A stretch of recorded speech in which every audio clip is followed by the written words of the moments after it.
Rick Ness is facing one of the biggest challenges of his gold mining career. His water license for Duncan Creek is set to expire, and with no guarantee of renewal, he finds himself at a crossroads. If he doesn't secure a new claim, his entire operation could grind to a halt. Despite successfully paying off one claim, he needs more viable ground to keep his crew employed and his mining future alive. In the world of gold mining, experience and knowledge are just as valuable as the equipment used to dig up paid dirt. That's where Jeff Bond comes in. A seasoned geologist with decades of experience, Jeff has been prospecting in the Yukon for years, and he believes he has found a promising new site for Rick located just 8 kilometers away. Jeff introduces Rick to the Goldfinger property, a claim with minimal overburden, meaning mining could start almost immediately.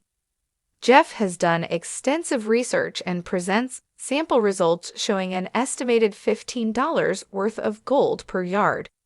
While that figure is lower than what Duncan Creek produces, the low cost of stripping and moving dirt could still make it a profitable venture. Rick, however, isn't the type to jump into a deal blindly. He needs to see the gold with his own eyes before he commits to anything. Years of experience have taught him that numbers on paper don't always translate to real-world success. To help Rick visualize the claim's potential, Jeff takes him to a trench where large boulders and cobbles are visible, classic indicators of historical fast-flowing water, which often transports gold. Rick is intrigued, but remains cautious. The geology looks promising, but until he physically processes the dirt, he won't make any commitments.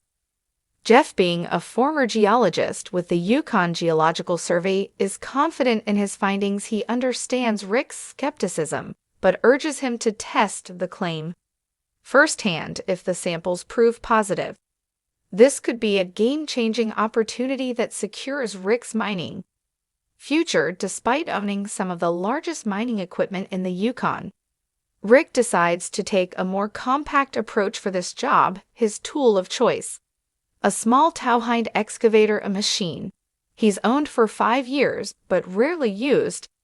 Given the dense terrain and limited access to the site, this piece of equipment is perfect for maneuvering in tight spaces and extracting test samples.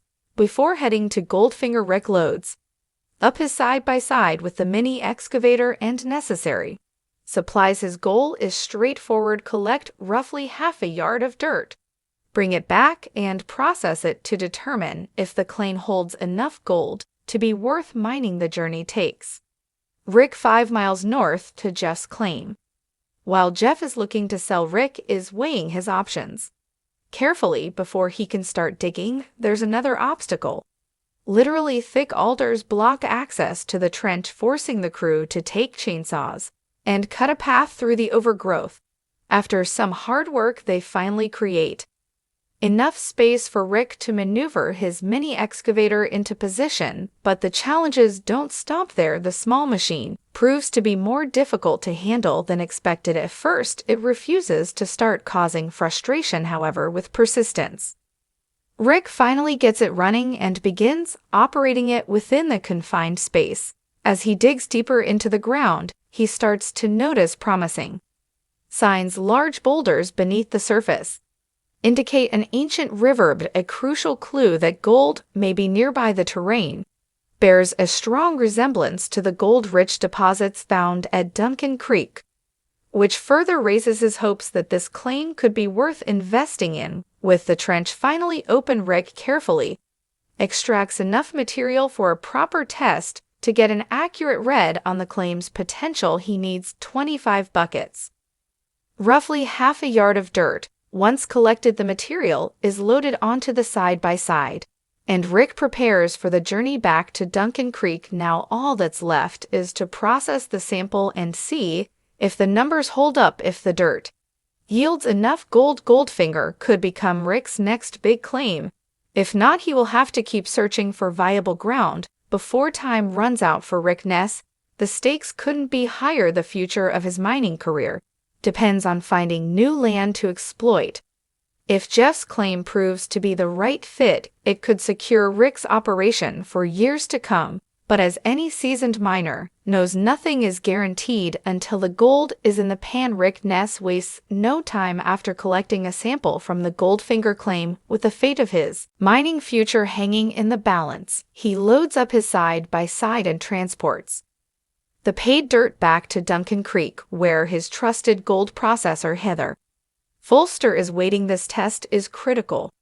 If the sample yields promising results, the Goldfinger property could be the lifeline Rick desperately needs. If not, he must continue his search for viable ground, a process that could cost him valuable time and resources.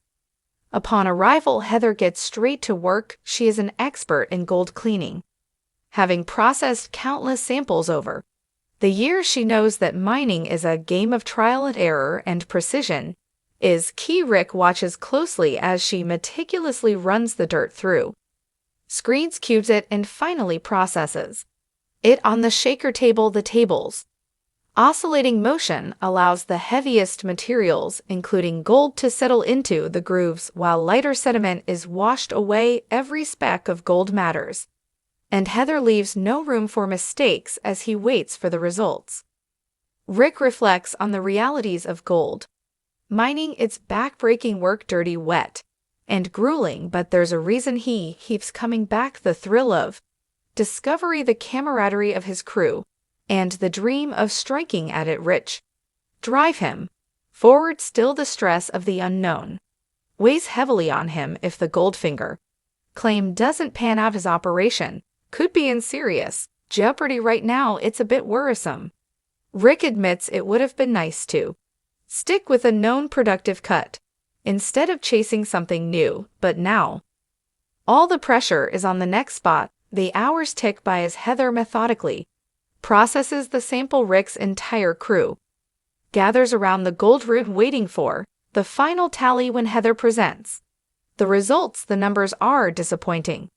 The sample yields just over $20 worth of gold per yard, far below Rick's required $30 per yard benchmark. While Jeff Bond had promised minimal overburden and a decent return, the numbers tell a different story. I'll be honest, I'm not too interested in it, Rick states bluntly. He lifts a small jar containing the recovered gold and passes it around.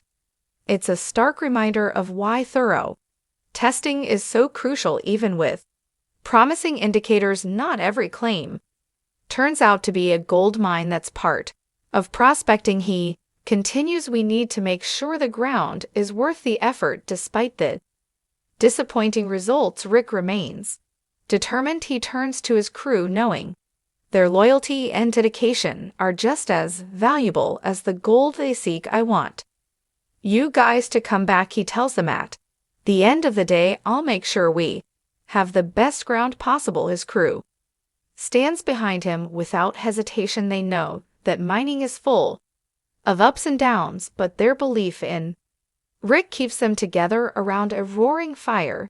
They share a moment of unity, reaffirming their commitment to one another. We got your back, one of them says. Rick nods, appreciating their loyalty. I know you guys got my back, and I got yours too. The search for gold never stops, and neither does Rick Ness.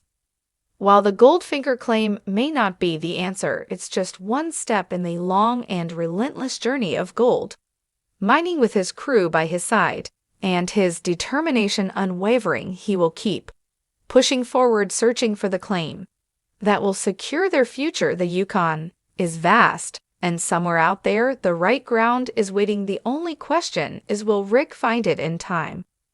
While Rick hasn't signed on the dotted line just yet, Goldfinger is shaping up to be his next big move. The numbers, the logistics, and the crew's confidence all point in the same direction. If he moves forward, Goldfinger could set the stage for a profitable and sustainable operation, one that secures his mining career for seasons to come. For now, the decision looms, but one thing is clear.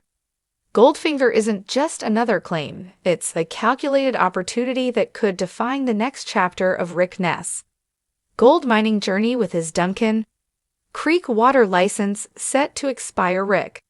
Ness is under immense pressure to secure a new claim for the upcoming mining season. After extensive testing and careful analysis, the Goldfinger claim has emerged as the most promising candidate. Mining success isn't just about how much gold is in the ground, it's about how much it costs to extract it. Goldfinger may not yield the $30 per yard that Rick ideally seeks, but with estimates exceeding $20 per yard and significantly lower overburden than Duncan Creek, it offers an attractive return on investment. Less overburden means less time and fuel spent stripping the land, cutting costs dramatically and making the claim economically viable.